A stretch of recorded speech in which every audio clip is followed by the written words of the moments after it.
Hi, my name is Viktoria Wagner. I am 38 years old. I got two children, the age of almost 13 and almost 11. And I am originally from Hungary, Budapest, and I've been living in the UK for almost 15 years.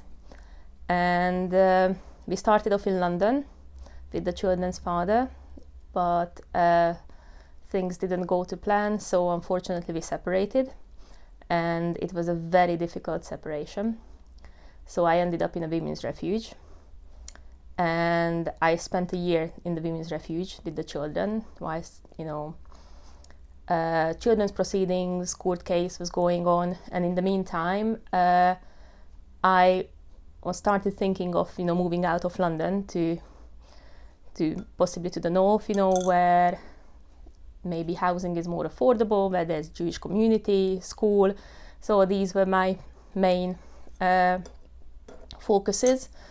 And someone in the women's refuge told me about the Leeds Jewish community and the Leeds Jewish Housing Association, and I immediately contacted first Susie Gordon, who was the Leeds Jewish Representative Council's, I think the CEO, I'm not sure.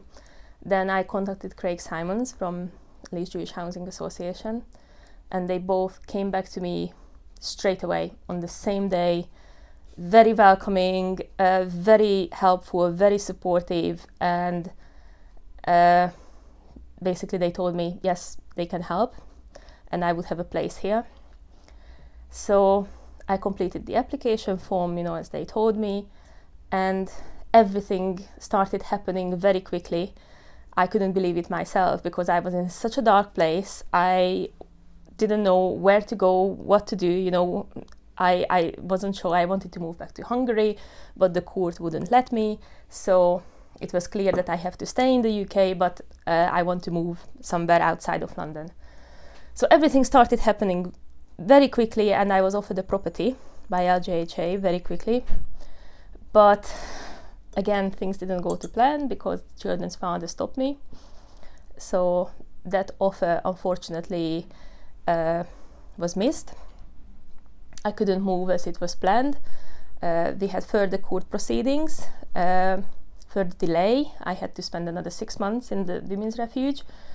Then finally, when things started to settle, again, I got in touch with LJHA and they said, we still have an offer for you. It's a different property, but you can still come up to Leeds, have a look at it, and if you like it, we can sign the contract and you can be rehoused.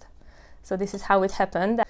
So we moved up in October 2014.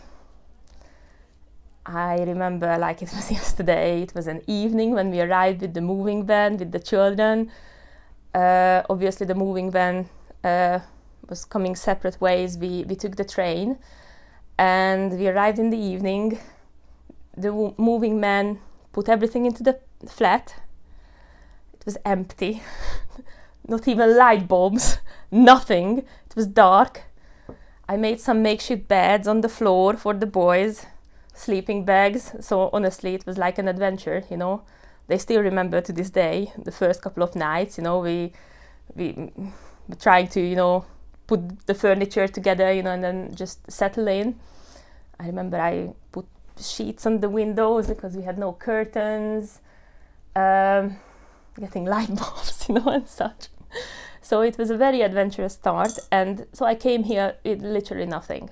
I always felt huge gratitude towards LJHA, and their support and the help they've given me, because they've given me a new start, a new life, really, from, where I was coming from, where I was fleeing from, honestly, I was in a really desperate situation. And the support I received, I really wanted to give something back. So, and one day, someone called me from LJHA if I was interested in volunteering on the service improvement panel. And I thought, yes, of course, yes. So I would like to give something back, first of all. And second, I thought it's a great opportunity for me. I always just felt very, very grateful for all the support I was given from from the get-go, and was trying to, you know, get involved into events and any opportunities, you know, or community things, because I think it's really important, you know, because that's what makes it a community. And I think you can really tell, you know, our street, you know, our neighborhood we really look out for each other, you know, so everyone knows everyone in the street, especially during lockdown. I would want to stay in the Jewish area by all means. So it is important to me to be close to synagogues, to, you know, the people I know, or my friends are in this area, or the children's friends. I want them to, you know, stay in this area, to be able to, you know, just walk or cycle, you know, to school and to see friends, not having to take the bus or, you know, go into trouble to be able to see their friends. So I would certainly looking to stay in this particular area or the surrounding area as well. There is a huge demand and a huge need for more family homes, 3-4 bedroom family homes where, you know, people could, you know, start new or have a better quality accommodation. And for me it was literally life-saving, you know, having an organization like this, because I was just so alone. But it can happen to person who is British, you know, who was born here and who's got family around here. Still, you know, the family may not be able to help and support that person, and they may need social housing and affordable home to be safe and where they can start a new life. It's just very friendly, very supportive, and it's like a family.